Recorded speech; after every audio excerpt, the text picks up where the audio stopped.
Powered by Sports Interaction, Canada Sportsbook. It's March Madness with Sports Interaction. NHL, NBA, March Madness, MLB, and so much more. It's crazy. Play Pinata Picks at Minute Madness. Exclusive games with insane odds you can't play anywhere else. Make your next bet with Sports Interaction. Download the app in Ontario, use the QR code you see at the bottom of your screen, or head to sportsinteraction.com/SDPN to get started. 18 plus, please play responsibly. Welcome back to Game Over Toronto, everybody. I hope you had a fun weekend. Tonight's game was not exactly like last night's game. Leafs fall to Dylan Larkin's hat trick and his Detroit Red Wings. I am Lauren Williamson here, of course, with handsome Harnish. How are you, buddy? Armaan. Oh my God! That's how the game went. Oh my God! I can't believe I just did that. I've never done that before. I will never be mistaken for Harnish. No. Yeah. No. So that is how that game went. Yeah. Isn't that fitting? Isn't that just fitting? Leafs fall 5-2, like I said, to the Detroit Red Wings, who are not in a playoff spot, are not even competing for a wild card spot at this point. And boy, the Leafs just, I don't know what it is. They just don't like to, I mean, they're starting on time, but it's been like prolific where allowing goals early in the game is just digging yourself into a hole very early. It's happened quite a few times in the past like 10 games. Yeah. And like, I'm not too concerned with this game. Obviously we have to put things into context. We were missing Marner, Gio, I brought McCabe. Up I bookmarked the list of everybody that was out tonight because David Alter tweeted it out and I saved it because I knew that this was going to be a thing. So recapping Leafs lineups, Mark Masters, sorry, my apology, Mark. So recapping Leafs lineup notes for tonight's game against the Red Wings. And Nick Abruzzese, Wayne Simmons, Connor Timmins out, Mitch Marner, Mark Giordano, Jake McCabe, as well as Noel Achari, and of course Ryan O'Reilly. And after the first period, maybe Matt Murray as well. Like we were missing our three of our most defensive players, and we were playing our backup in the second night of a back-to-back. Put it into context, but it wasn't very good. I mean, right off the hop, like that Lafferty giveaway to lead into the first goal. Yeah. 2 minutes in, I think it was. Yep. And anytime you allow the first goal on the first shot of the game is not good. That happened a lot last year, I found, when we had Jack in net. We haven't really seen it so bad this year, but the first two goals by Detroit were almost identical. Yeah, and breakaways, high glove, I think. It was high glove both times, right? And, and like at the end of the first period, it was 3-1. But they didn't have a single shot below the hash marks in like location. Yeah. Like even though none of the goals were necessarily Murray's fault, it was just funny to me because it was like, they had breakaways, they were very high danger chances, but like they never went past the hash marks there. But they managed to bury it both times. Tonight was definitely a game of poor puck management for sure, being the first start of the game for the Detroit Red Wings, and it going their way. Right? How many no-look passes were there tonight that just got picked off? A dozen? Yeah, dude, especially in the first period, they could not handle the puck. No, for it was the bad. Life of them. It was really bad, and it was It wasn't surprising that they're down 3-1 by the end of the first. If you play like that and you think that somebody is there when they're not, if Keith left the lines the same all the time and you knew what the system was and you knew how your other left winger is going to go and where he's going to be on a designated play, that's great. But in a game tonight, and especially when Keith doesn't allow guys to really necessarily get a lot of constant chemistry, when you start trying to make passes like that, more often than not, it's not going to go your way. Like, they've been lucky a couple times this season where they make mistakes like that, but, Sammy bails them out. But Murray did not bail them out tonight at all. Yeah. We'll talk on Murray later, but I after the first two goals went in, it sort of like I was just thinking, and it felt that like Murray had a horrible high danger save percentage. Like, it just felt like every time we've been saying, oh, it was a breakaway, what can Murray do? Right? Like stuff like that for the past, 15 or so of his games that he's like let in 4 goals or more. Yeah. A lot of them aren't his fault, but you still need a save. And so I went and I took a look at his high danger save percentage, and it's not the greatest, but it's not horrible. Like, he's 28th in the league. It was like an 8, I forgot what it was, 840 or something like that. He's 28th in the league, but he's in the company of not bad goal like Fleury and Ottinger and Hellebuck, It's not a horrible thing, but at the same time, it still feels, at least watching him, that any time a high danger chance, gets to the net, it feels like it goes in. And you can't blame him because it's a high danger chance, but you still need that save. Yeah. And our very own Ilya Samsonov is actually first in high danger save percentage. And maybe that's why. Maybe it's because we're so used to seeing Samsonov bail us out on these high danger plays that it feels sort of like, yeah, I don't know. I just found it interesting. But yeah, Murray. It feels inevitable when Murray's in net.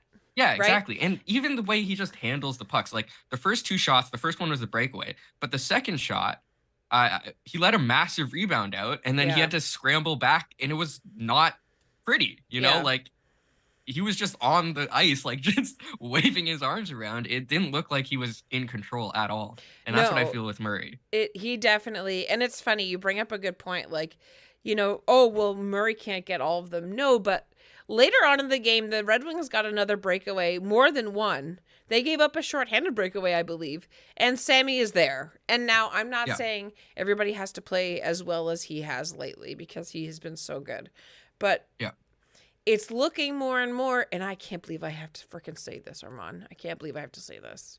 It's looking more and more like Sens fans were right, and that Murray is not what he was several years ago, because if Samsonov starts tonight, right, and now I know he played last night, do you think that maybe the game is tied 2-2?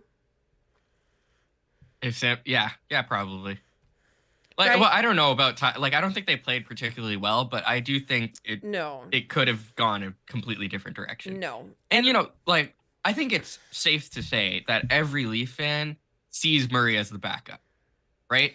Right. And so, barring his cap hit, which is obviously the cap hit of a starter, like, he's playing like a backup, which, like when I can't compare him to like Michael Hutchinson, he's better than Hutchinson. You know what I mean? Listen, and I know that's Hutchinson a very low bar. Hutchinson has won a playoff series more recently than Matt Murray has.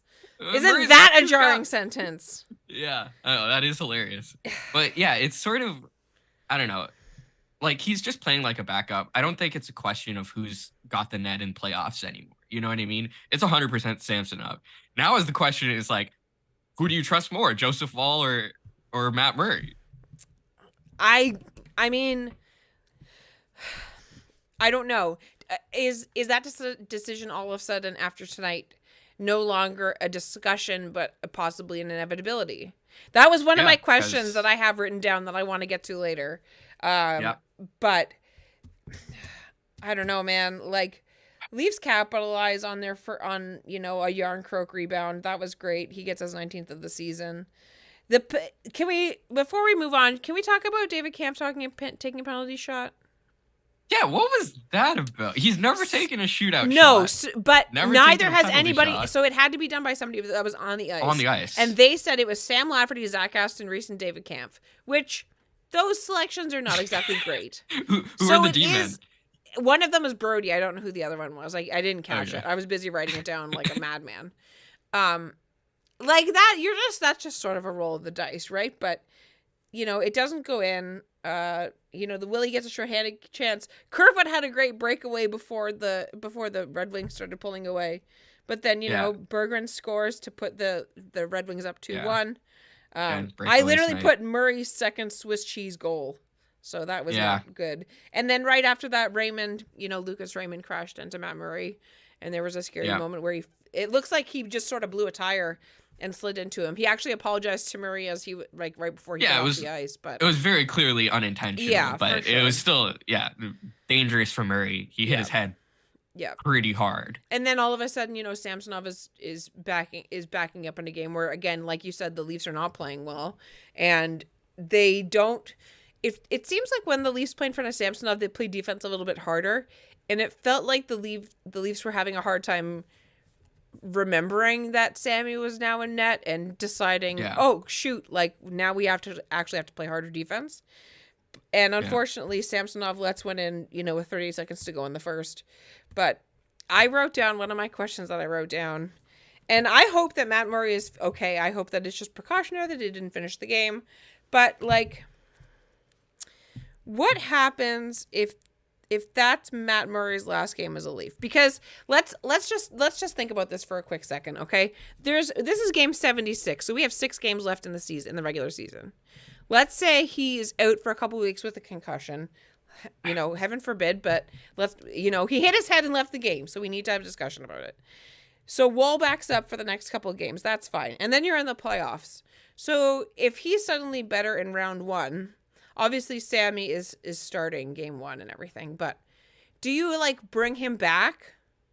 Like if Joseph Woll plays really good for the next, if he's just backing up or if he gets a couple of games in, this is all of course dependent on Matt Murray's condition, but does it suddenly become a question of is Matt Murray, do you put him in as the backup for Samsonov in the playoffs if he's been off for 10 games? Because you can't put him down with the Marlies, right? Because the Marlies are now in the playoffs too. And they've just won, they just clinched the North Division, top of the North Division. That's super great for the Marlies, woohoo.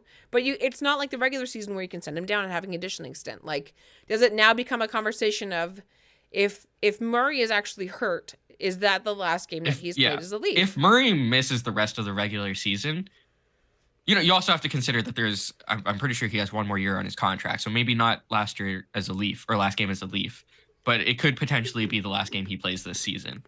Well, it wouldn't surprise me if after the season they trade Murray and use that money to re-sign Samsonov and you keep Joseph Woll. Would not surprise me at all. Right? Would not surprise. And honestly, it might be the right move depending on what we have to pay to get rid of Murray, if anything. Yeah, or you buy him out, right? The cost of a buyout is I think it's $1 million against the cap, and then $600,000 the year after that. So it maybe not that bad, but yeah. And it's a scary moment to see Murray go down like that, but he hasn't been playing super well.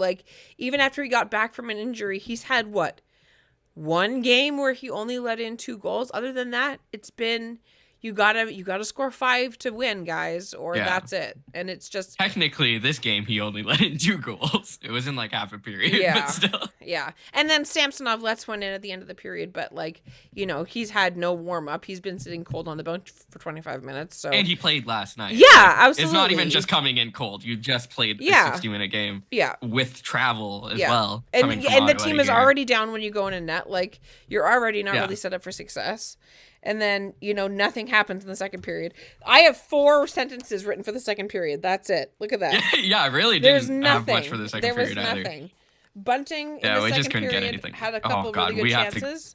He had a couple really good chances. He did have a couple really good chances. He had great chances. And Sammy had that huge stop on Moritz Seider, right? And the falling back, the arm back slave dude, that was amazing. Woo! Yeah, right? He looked good considering he, like you said, he played last freaking night. That was incredible. Yeah. And Samsonov was also favoring his arm, which scared a lot of people. Mm-hmm. I have a tweet from Mike Zeisberger who says, Curtis Joseph just confirmed to me via text that he was, in fact, the E-Bug.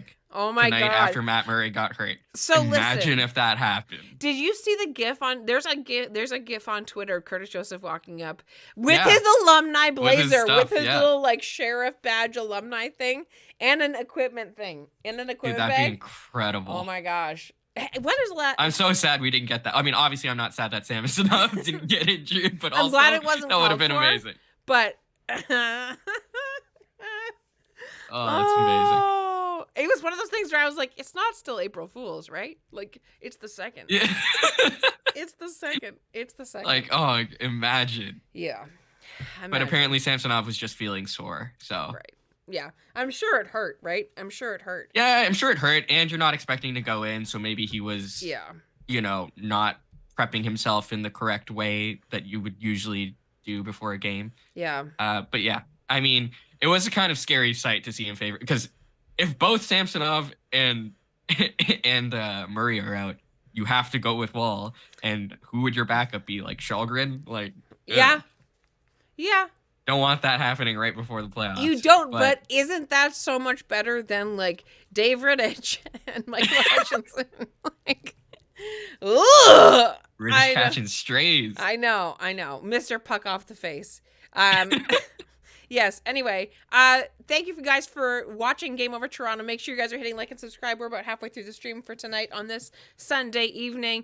You have Armaan Panthiki on the right-hand side of your screen. You have me, Lauren Williamson. Make sure you follow us on Twitter. Make sure you follow SDPN. Make sure you tell all your friends that we stream live after every single Leafs game. Heading into the third period, sir. Tavares brings us within one with 14 minutes to go. I put 4 O's after the go because I was like, this is it, man. We're going to come back. It was great. I tweeted out, actually, my tweet of before the stream was like, it was a picture that somebody tweeted out of, or it was actually a screen cap of a GIF of Matthews like nomming on his jersey in anticipation. And I was like, if the Leafs push it to overtime, I might be actually very happy, even though it's a late Sunday game. And generally, we don't vote for Sunday overtime, especially for people like me that have to work on Monday morning. But it's definitely, I thought they were going to do it, man. I did. The shots were 37-16 for the Leafs. With 13 minutes remaining, they had 37 shots. Yeah, man. Like, the ice was tilted in the second half of the game. Like, the Leafs were getting a really good chance. Nedeljkovic, in fairness, played very well for the Red Wings. You know, if he can keep playing like that, obviously his conditioning stint down with the minors did him well because he's coming back from injury as well. But then Larkin puts the second of his goals in of the night with 9:40 to go, puts the Detroit Red Wings back up by 2. And from there, it was just sort of empty net. Yeah. All of a sudden, Zahorin was getting a lot more ice time. I don't know if you noticed. Yeah, I mean, it's expected in a 2-goal, 3-goal game off of a back-to-back. You don't want to play your guys. Like, it's not that big of a deal to me. Like, I don't know. It was a bad game, but I'm not concerned, I guess. No. It's just, you're in like game 76 and it's a back-to-back. Like, it's going to happen. Yeah. The workload is just kind of tough to end the season. So. Yeah. And when do they play next? Thursday? Do they have 3 days off? April 4th. So 2 days off. Okay. Yeah, that's not terrible. Yeah, and it's going to be the Pride Tuesday. Day. Tuesday. Yeah, Tuesday. Gotcha. Well, that'll be great. Yeah. Yeah, speaking of, so it is April 2nd. Do you know what today is the 1-year anniversary of, Armaan? Oh. I do not know. It is the 1-year anniversary of the last time Wayne Simmonds scored a goal. Oh my God. 1 calendar year, my friend. The Oh last my time goodness. Wayne Simmonds scored a goal was April 2nd, 2022 versus the Flyers. I looked it up. Wow. Yeah, I knew it was coming. Been in 19 games since, I guess. Yeah. And kind of wild that he got playoff time last year. yeah. Well, I mean, playoff time last year, it hadn't been a year since he had scored. Fair play. Yeah. Yeah, it was definitely I was a little bit raised my eyebrows that he was getting ice time today. Listen, I love Wayne Simmonds, but Wayne Simmonds has proved that he is no longer who we thought Wayne Simmonds was when we signed him. And I doubt we re-sign him in the offseason again. Right? I think probably not. I think his career is pretty well over, and I don't think he was just an extra for most of the season. Yeah. I don't think, I think the writing's on the wall for him. Yeah. He's got like good leadership skills, and maybe he'll come back to the organization like Spezza did or something like that. But yeah, he's just not productive in any way. I'm not surprised he got called up today. We had 3 guys missing, and Ryan O'Reilly and Achari and Marner are all out. So, he's probably one of our 3 depth guys that you call up in an injury. So I'm not too surprised about that. The one that actually concerns me is actually Lafferty. Like, have you liked his game? I saw you sent it out to the universe that you have not been impressed. Yeah, I really haven't been impressed. His first game felt like his best. You know what I mean? Like, his first game with the Leafs where he had that really good chance and he went up the ice. Like, I think does he have a goal? He has one goal, I think, and a I think couple of assists. Yeah, As a one Leaf goal and now? 2 assists, I believe, as a Leaf. Like, And he's been fine. no, man. I don't find he's like, he doesn't make egregious mistakes generally. Like, tonight was not a good night. He had a rough game tonight for sure, but yeah, I mean, the first, the first goal where he had an easy pass reception and it just goes off his stick. yeah. That I'm not too concerned with because you don't expect that to happen too often. It's more just the underlying numbers, and when I watch him, he doesn't, I don't know, make the right moves all the time. You know what I mean? Like, Yeah. when I look at a guy like, for example, Pontus Holmberg, who's much younger, doesn't necessarily have the speed or the tenacity of a Sam Lafferty, but I feel like he makes the right decision almost every time. When I watch Sam Lafferty, he's got the speed, but he doesn't have like the puck control to go with it, and he doesn't really have the mind, the hockey IQ to do anything with it. He almost gives me Kapanen vibes. Yeah, Almost. like he's just not the smartest player. And I was looking up his underlying stats, and in 163 minutes of 5-on-5, he's been 38% expected goals and 38% Corsi. And like put this into context, he primarily starts in the D zone, right? Almost like 60% or like 20% he starts in the O zone. So he's taking a primarily defensive role, and obviously he's not playing with Ryan O'Reilly as a center for most of this. But at the same time, I don't know. I just haven't liked the way he's played, and it's almost it concerns me. It almost has like an Alex Kerfoot. What would you say you do here? Like it's like I said, like you said, he has these moments where he's really fast and he gets the puck, but then he just. It's sort of like Kapanen used to do, where he would get the puck and then he would do like a J turn and then he would just give it up. Like yeah, it just feels like I don't know, he doesn't have the right tool set to play in the system that we have. Like I feel like he's more of a rush player. Like in terms of offensive production, it doesn't feel like his skill set is conducive to the whole idea of turning back and using your time to get a good shot off rather than just gunning it up the wing and just getting whatever you get. Yeah. It's just that, I don't know. I don't think he fits the system particularly well. No, and I think you have a good point. I mean, listen, the Leafs a couple of years ago were way more in favor of trying to push these rush chances. And I think that actually on the power play, they play much better when they try and make moves off the rush. Like, if it is not your first time on Game Over Toronto, you know how I feel about the Leafs playoff. Not the playoff, their power play setup.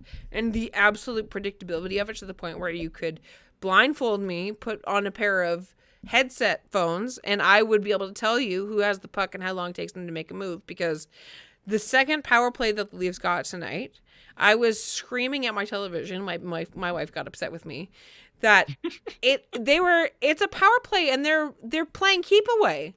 Like they spend so much time, often overpassing. And they now, to be fair, they scored 2 power play goals tonight. Okay, credit where credit's due. That's fine, but there are so many times where they're overpassing, like you said, Armaan. Like, and it's been a problem all season. It's been a problem more than one this season, but this season specifically, it seems like they haven't fixed some of the mistakes of last year, and now they're realizing that it's game 76 and everybody knows what their rush chances are going to be, and everybody knows about the drop back pass. Like, you don't need to worry about Morgan Rielly bringing up the ice because he's not going to try and make an entry, because guess who's behind him? Everybody else he cares about.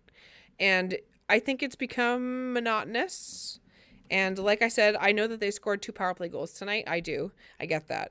But the second power play goal that happened, like the Tavares tip-in, was because Morgan Rielly decided to actually just shoot it, which is something that and it was a really smart play to shoot it there. Absolutely. And John Tavares and someone else was Yarncroke was screening the goalie. Yeah, that was a good play.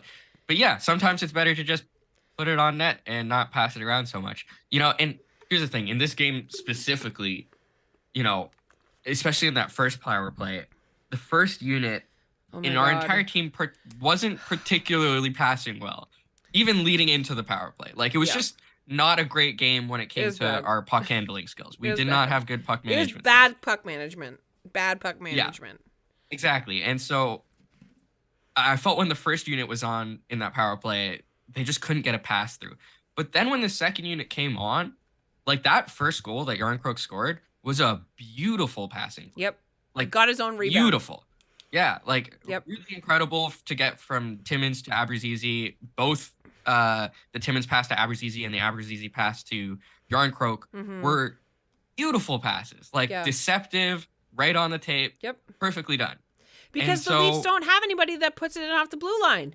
Like, I'm not saying we need a Shea Weber that's going to send a bomb that makes everybody hit the dirt because everybody's afraid of getting hit by it. But the fact of the matter is, Morgan Riley, God bless him, is not Jake Muzzin. And Jake Muzzin would send those in. And they were the reason that Tavares was getting so many goals because he was getting these deflections.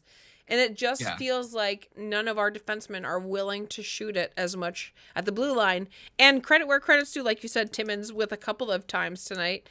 And then he ends up getting, I don't think he got an assist on the Yarncroke goal because Yarncroke got his own rebound. But, you know, he sets up the play and he takes a chance to put it on net. And I think that if he starts taking chances like that and it starts producing, then there's no reason that he shouldn't get more time, maybe leading a power play too, right? Because it's just so predictable, man. It's so predictable. And you get so set up and then all of a sudden everybody's in the wrong position because you're trying to outdance everybody. And like, I'm not saying that we have to be like Tampa or Boston, but those are winning teams and they have a level of unpredictability because they don't, it's not like Novocaine, right? It's not like they just do the same thing over and over and beat you over the head with it until it works. Like it just, they have more than one structure for their power play. And it seems like recently the Leafs have been getting the most production when they stray a little bit from that and don't play as predictably as they have been. Yeah, I mean, that's always going to be like the case. I think the lack of defensemen we have that can be a shooting threat is definitely a hole that we would probably want to fill in the offseason. Yeah. You know, looking at our roster right now, Timmins is probably not going to get playoff time. Gustafson's probably not going to get playoff time. Yeah. Who do you put on that second power play unit? Like Liljegren, Gio? I don't know, man. Like the reality is it takes one person making an Alex Galchenyuk or Travis Dermott level mistake. Yeah. And it costs a series or it costs a game that could, you know, be the difference maker in a series. And I think that knowing that we have Timmins, who has actually, even though he hasn't played in several games, he's been pretty good on the power play. Like he's great on the power play. He's not afraid to make a pass. And then when he doesn't have a pass, he's not afraid to put one on net. To shoot it, yeah. Yeah, exactly. Yeah, he's fantastic on the power play. Yeah. The issue with Timmins' game is entirely that he has to be sheltered 5-on-5, which I don't think is something they want to go for. Like he's mainly utilized in the offensive zone only. But then is that a conversation of, okay, well, now we get to the, you know, they played 12-6 tonight and they lost. Now there were a bunch of people out tonight, but you know that Keefe is going to be like, well, you know, played 12-6 and lost. So Tuesday, 11-7 Tuesday for sure. If you guys want to bet legitimately, go bet that it's going to be 11-7 on Tuesday. I would put my toonie down for the day on that bet. Do you think 100%. They're ever going to do that in the playoffs? Oh yeah, like 11-7, like when Ryan O'Reilly and Nola Chari, unless there's an injury, I don't see who you take out, right? Like Wayne Simmons, it's kind of tough to say, but but even. You know, with all this being said, Toronto does have the fourth best power play in the league. Yeah. They're behind Tampa. We're definitely splitting hairs. Colorado and Edmonton, who all also have insane power plays. But yeah, like it is an issue though of, you know, power plays in the regular season are one thing, power plays in the playoffs are a whole other thing. Like your opposing team will have the book on you. Yep. And if you don't have multiple ways to get around that, you know, counter and they don't need to watch a lot of game tape to see what you're going to do. Yeah, guys. Exactly. Like, you know, the Leafs, I have enjoyed Nylander and Marner shooting more on the power play. Like, you know, I would think in previous years, we often forced it to Matthews. And I think we've done a relatively okay job at, you know, getting some more shooting threats, at least on the opposite wing with Nylander. And even Marner just sometimes just putting it on net, I think, is good. And obviously not having Marner today will greatly affect your power play. I mean, he's the guy who has the puck the most often, probably. So yeah, I don't know. It does kind of worry me in the playoffs, because I think in the past 2 or 3 postseasons, our power play has gone It's not completely been stagnant good. in the playoffs. It's not Like, been just good. yeah, and that's the difference between winning a game 7 or Yep. winning even a game 5. Like, Yep. all our series have been close. Yep. All of our series have been close. Yep. Getting a power play going is a make or break thing. Yeah. I could not agree more. I really couldn't, because you could watch game tape from last year, Armaan, from last playoffs, and our power play is not different. It is not. It's not different. You don't need to watch multiple games to know what they're going to do. It's not rocket science. I could legitimately do it with my eyes closed and earplugs in. I could tell you what they're going to do. And that level of monotony is going to cost them, and it has in the past. And you would think that the last stretch of games where they already have a playoff spot, this would maybe be a time where you could try a different look on the power play a couple times a game. Like, obviously not in a game like yesterday where they had one power play, right? But in a game like tonight where you have a 4-on-4, you have this, you have that, you have multiple power plays. Why don't you try something else? Now, again, credit where credit's due. They scored twice on the power play. That's fine.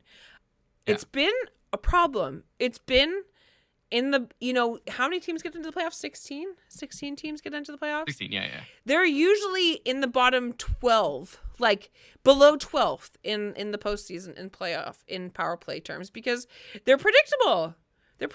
And it's going to cost them, because it's hard enough to get power plays in the playoffs because nothing is called, because it's open warfare. And you need to be able to capitalize when you get them. And I'm really worried that for the 7th year in a row, the Leafs are going to get burned by not being able to get their power play going in the postseason. And it's going to cost them, because every goal in the playoffs is basically priceless. And if you are predictable and everybody knows what you're going to do, you're not going to have the ability to capitalize on games where you're down 2-1 and you need a goal and you get a power play. Like Boston, Tampa, Colorado, Edmonton, even though I hate to say it, they are all able to. Edmonton's got such a good power play. I know. How do you have a bad power play with Leon Draisaitl and Connor McDavid? I know. It's not possible. They're so good. No, but if you watch Edmonton play, they don't do the same entry every time. They give themselves a fighting chance. Yeah, and there is something to say about the way our power play has worked in the postseason that I think is negative. I know we tried the 5 forward power play earlier this season, but to me, it's not necessarily the personnel that's out there. We know how good Matthews, Tavares, Nylander, Marner, and Riley are. Yeah, it's like you said. It's what they're doing. It's the way they enter the zone. That whole drop pass thing became effective because it was sort of deceptive. Yeah. 4 years ago. Everyone knows the book on it now, the drop pass. Yep. It's not necessarily the best thing to do, especially when you can catch people off guard by faking a drop pass and going on a rush. We've seen that happen multiple times, and it usually works to get an entry. Yeah, because nobody expects the Leafs to do anything other than sing do re mi. And we'll see come playoff time, because I am very curious to see how this power play. Yeah, maybe they have a different entry system. And they're just not letting us know. They just don't want to show us and spoil it. And please prove me wrong. Please, I would love nothing more than it for you to rub it in my actual face, Sheldon. I would love nothing more for you to just tell me to shove it and prove me wrong. Yeah. Because John Cooper is gonna know. Yeah, John Cooper, Vazzy, they already literally know their entire PK squad. Yeah, and Tampa's got a crazy good PK analytical squad. And and it's Vasilevsky in that. You're not gonna have it easy. Nope. It's not Peter Mrazek. Okay? It's not Peter Mrazek. With that being said, I don't know what my concern levels are, because I also know that in our previous postseasons as well, we've been sort of I don't know how to say it. It's power play opportunities weren't exactly always there. Plentiful. Right? Yeah, exactly. They weren't always plentiful. And so it's kind of hard to gauge how that power play was in previous games because they never really got that many, I guess. At least that's just how I view it. Yeah. And that might be completely biased and totally talking out of my ass because I don't have the stats in front of me, but it just didn't feel like we ever really got into a rhythm with our power play in the previous postseasons because they didn't get that many. Well, and they didn't get that many yesterday either. And in games where you only get one or two, whether it be in the regular season or the postseason. Got to make it count. Yep. There's somebody in the chat saying, I see the hosts are doing pre-playoff show. It is pre-playoffs, so thank you. Yes, when you only get 2 power plays in an entire game, that power play can be the difference maker. And if if the other team knows how to waste the first 50 seconds with your most important guys on the ice because they know what you're going to do, then it's not going to be very effective. And you're going to be relying on power play 2 more than you maybe should, or maybe you should have to. Because I do like our power play 2 unit more this year than I think any of the past 2 or 3, other than the defensemen, who I don't think we have anyone to like kind of take that spot. Like Yarncroke he's got such a good shot that like I think he really works on that second power play unit. I think so too. And I think that's like the big changer for that second power play unit, having Yarncroke there to be a scoring threat. Because, in previous seasons, we just didn't have scoring threats. Yeah. Like you had Bunts, but Bunts doesn't have a great shot, No. He's like a guy who plays, net front or the bumper position. Yeah. So, and like Kerfoot obviously doesn't have a good shot. We've seen his finishing talent. And then like none of the other guys are particularly good goal scorers. They're all PK defense first guys. So then so much of our power play is that first unit. Yeah. And if they can't get it done, we're fucked. Right. So Travis in the chat brings up a good point. It allows Tampa to take more liberties when they're not concerned with the Leafs power play capitalizing. 100%. 100%. Because if you don't listen, people don't want the Capitals to get a power play. Right? They don't want the Tampa Bay Lightning to get a power play. They don't want the Avalanche to get a power play. You don't want the Oilers to get a power play. You don't want the Rangers to really get a power play. And the Leafs have been patchy on the power play. There are games where they play very well, or when they don't play very well, but they still get goals on the power play. But I don't know, man. I think it's specifically the postseason. Yeah. For me. Yeah. It's specifically I look at the regular season and I have no concerns about the power play in the regular season because it worked. Like we're the 4th best in the league. Like it works at a pretty good rate.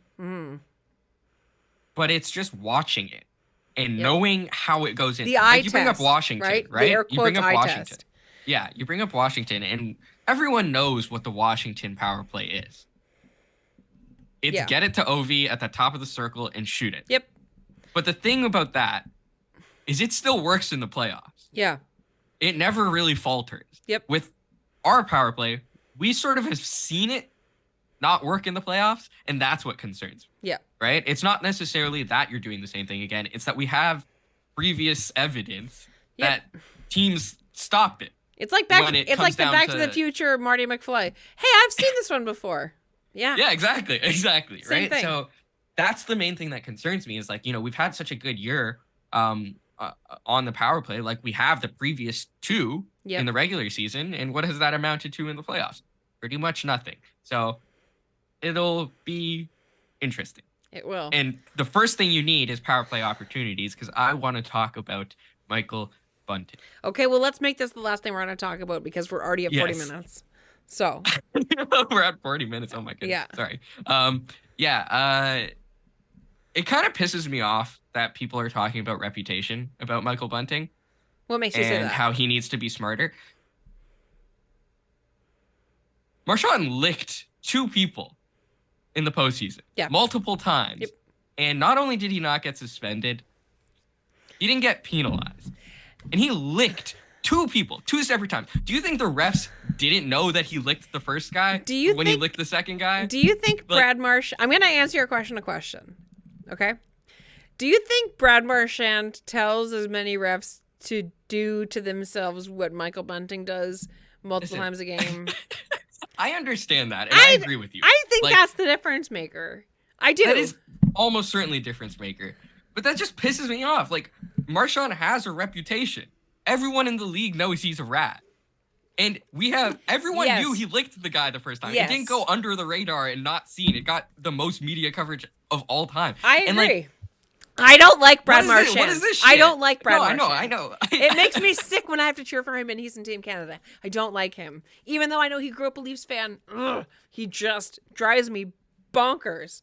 I know. Brad Marchand doesn't take it personally when the refs make a bad call. He like jokes about it and pokes fun at the refs. He doesn't tell them this is your fault. You're an idiot. You don't know how to do your job.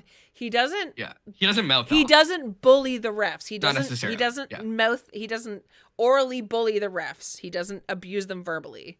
Bunting does, and I think that in games like this, it's a difference maker, right? The 10-minute misconduct. I don't know if Brad Marchand has ever gotten a 10-minute misconduct. I know, and he was skating backwards, but maybe he was skating backwards and he hit right. But we don't know what he said to the refs. We don't know. But it shouldn't matter. It shouldn't. I know. But it does. I agree with you in the sense that it shouldn't, but it does, and you just have to be smarter. Yeah. But the officiating makes me so infuriated. I know. Like, it's embarrassing for the league. It's the worst. Because if Brad Marchand was on our team instead of Michael Bunting, that wouldn't have been a 10-minute misconduct. It wouldn't even it would have had the Leafs would have had a power play. It would not have been a 4-on-4. Right? But Michael Bunting just be like, he's got a reputation for being a rat. But Michael Bunting is not Brad Marchand. Because the refs don't want sticks signed by by Michael Bunting because they're not his friend. And Brad Marchand will be like, "Oh, here, let me sign your stick. Let's go hunting together." Yeah. Let me send your daughter a video because I'm a nice guy, even though I'm just the worst. He drives me nuts, but there's a reason that he is able to do what he does in the playoffs and punch people in the face and skate away and get away with it because he sweet talks the refs. And I don't like it, and I think the system is stupid, and I want it to change too.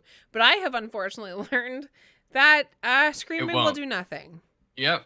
You just gotta put your head down and Michael Bunting is all of us losing our minds at these missed calls. There were multiple of them today. There was a really bad trip on William Nylander where he could have got really hurt. Yeah, like right off the draw. Of the third period. Right? It was bad. It was bad, and it was